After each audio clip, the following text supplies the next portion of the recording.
Washington Pod presents Earl Nightingale. For several years, I've kept a file entitled simply The Book. It's filled with a collection of thoughts and ideas, clippings, and thousands of pages of disconnected things I've written on one subject or another. I was poking through it this morning and came across this thought from Plato. Man is declared to be that creature who is constantly in search of himself, a creature who at every moment of his existence must examine and scrutinize the conditions of his existence. He is a being in search of meaning. He's a being in search of meaning. Now that describes us pretty well, doesn't it? The word search is always used in the description of Homo sapiens, the single surviving species of our branch of living things. Search, journey, the moving from one place to another, growth, a rising up, a moving forward. In the description of what a good education will do for us, one of the items on the list goes, a good education will teach us to love life for its own sake.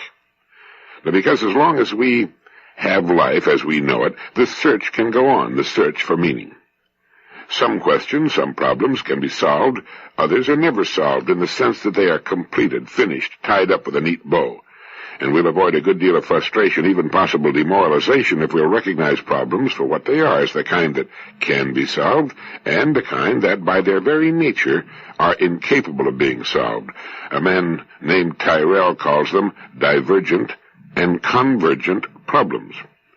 The various parts of a convergent problem can be brought together sooner or later and made to fit and thus form the solution to the problem. A simple example would be represented by the problem of moving some heavy stones. To move them, they can be placed in a strong box. It serves as a container. But the stones are too heavy to lift in the box, so we add wheels to the box, making it into a wagon. The convergent parts were the box and the wheels. Once they are successfully put together, we can move the heavy stones, thereby solving the problem. The solution to convergent problems can be written down so that others, faced with similar problems, have only to read the instructions. They don't have to do the original thinking all over again.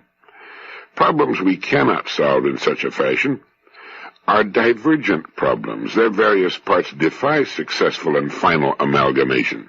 At best, they can only be lived with in as successful a manner as we can achieve, and they still remain ongoing and divergent when we're finally through trying to solve problems of any kind.